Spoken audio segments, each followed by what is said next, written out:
Lanjut ki. Kak dinto pada jebu makhluk ini ternyata pada telok. Pertama,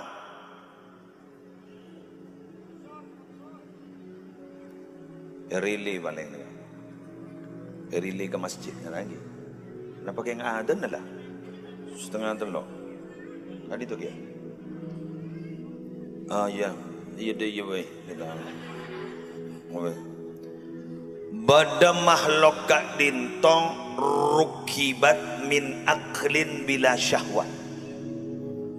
Bada makhluk kak dintong ibentuk sarang Allah ibentuk aise akal menuluh taking tadi syahwat.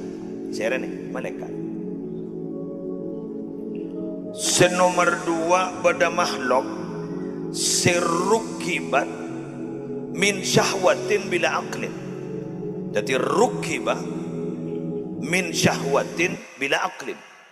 Bada saya kakak baik dari nafsu melolo keng dah akal lah saya haiwan saya kan dengar pasapopor musleh sapopor nama osang ya apa ya latin dah tidak meletak dang megadang ruah bah manusia ni kah hayawan al insan hayawanun natiq bis fa in sama ini ngakin fa in sama aqluhu ala syahwatihi bila akal lagi ento tekian ongka ada yang pun sama ni ongka makan sama ni kan ongka di atas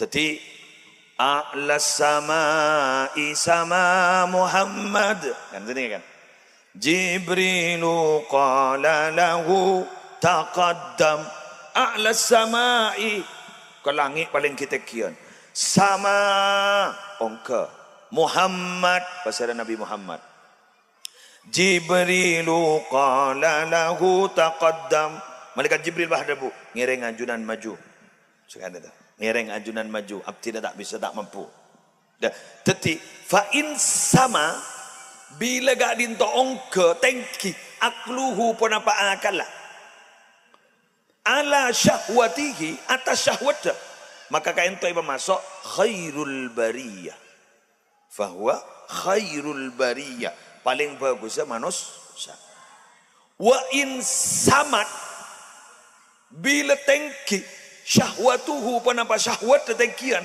ala aklihi maka lah ada keakalah fahuwa syarrul bariyah paling cubaan manusia kelihatan paling cubaan makhluk paling cubaan makhluk paling bagus makhluk paling cubaan makhluk tetimun akal tekian ban nafsona kak ditobarai bagus makhluk mon sahwat atau ban nafsona tekian ban akal lah paling cubaan makhluk dan manusia siapa nikah bila lah kadung teki akal teki maksud ate na tekian jadi lebih logis ketika aban gitu aku lakukan syahwat sampai kalah bekal jadi manusia terbaik.